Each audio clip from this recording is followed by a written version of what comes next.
It was a few months before Christmas at the Four Seasons Resort and Club, and already decorations have been strung up with love. Paper ornaments adorn a giant Christmas tree, while out in the lobby, there's something unusual to see. Can you show me how to do this? This is what I invented. This peculiar paper party is the last thing we expected to stumble onto. But if you're gonna learn the art of origami, then there are no better teachers than the Adams sisters, who have been paper pushers for as long as they can remember. You can kind of see how it's starting to form the cube, right? Right. So my dad is half Japanese. When I was 5, he taught me how to fold. And it was just a craft, really, a fun thing to do with my dad that we would spend time doing together. It's a pretty unique art form because it has so many different varieties, and there's something for everyone. Even if you're very not artistically inclined, there's still something you can do with origami. Have a box. Yes, you do. Good job. All right, do you want to make something else? Yeah. While creating a paper box is about the extent of our abilities here at TCR, Isabel and Catherine have garnered quite a bit of notoriety for turning finely folded pieces of paper into intricate origami ornaments.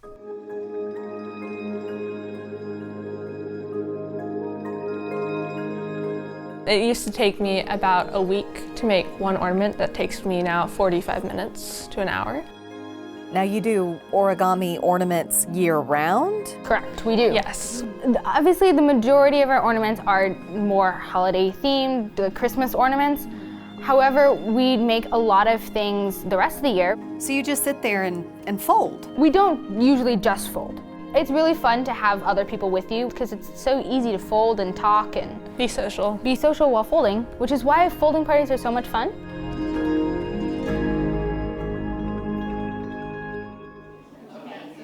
Here in Dallas, the Adams family's monthly folding parties have become quite popular over the years. So what we're going to do first is we are going to take our sheet of paper and we are going to fold it in half like a rectangle.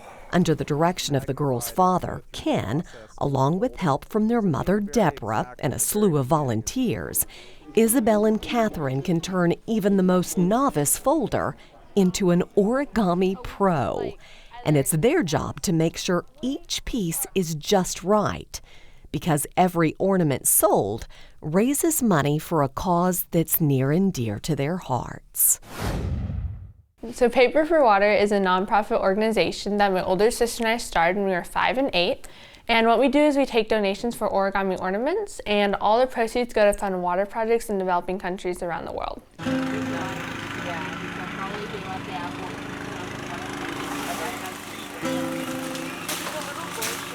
We learned from our neighbor in the back that a child died every 15 seconds from lack of clean water, and that girls our age weren't able to attend school because they were hauling water all day. And that really struck us as injustice and something that we thought we could change, knew we could change, something we just really wanted to work on. Have you ever had running water? No. No.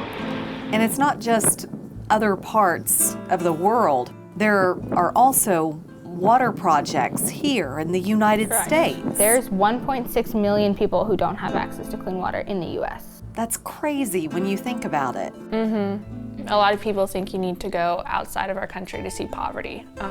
You only need to drive like a couple hours.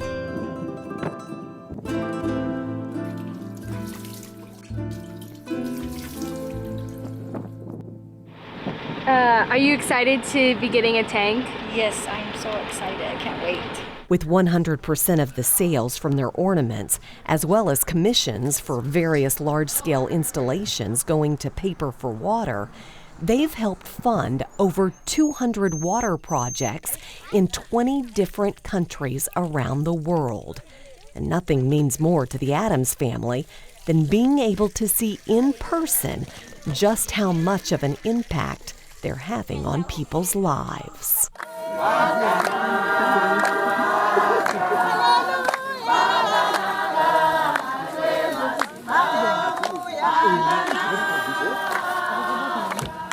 I think the reason that I love volunteering is because it just makes me feel really good about that I'm doing something to help someone else and it's not just about me anymore. It's really just been kind of an eye-opener to be grateful for what I have. Just living in this house is amazing, and having running water and a toilet and a great school. It's just taught me to be really grateful and appreciate what I have. Hallelujah, hallelujah. Do we take advantage of what we have? I think we definitely take pretty much everything for granted, especially in the US where we have everything. It would be, I think, very beneficial for more people to think about, just the little things that we're blessed with. Do you think other people look at you as role models? I mean, you're young ladies. A lot of volunteers have told us that, their kids or their grandkids look up to us, and I think that's really neat because I'd love to be able to inspire other young kids to go out and change the world. Because I think, a lot of adults underestimate kids and, assume that we don't really care enough or, it's too serious for kids. But that's not true at all. And if you, listen to kids' ideas and take them seriously, then they can do amazing things. Oh, thank you so much. It's beautiful.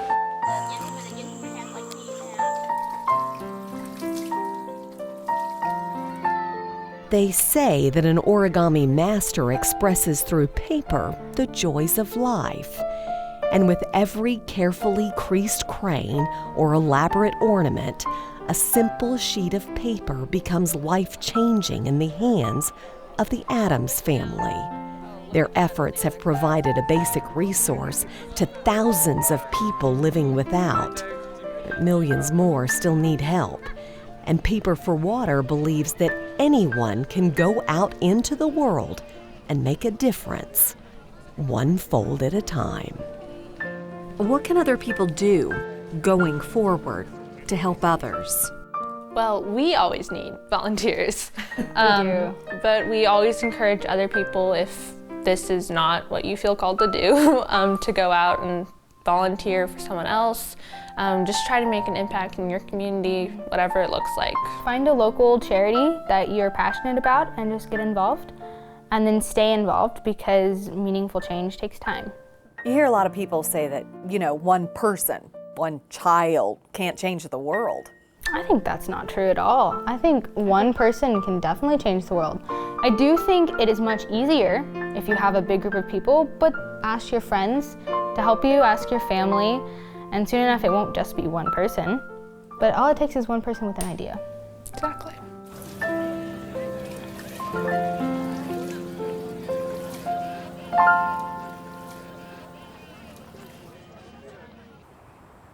Looking for more stories like this one? Just hit the subscribe button for more great stories about Texas and Texans.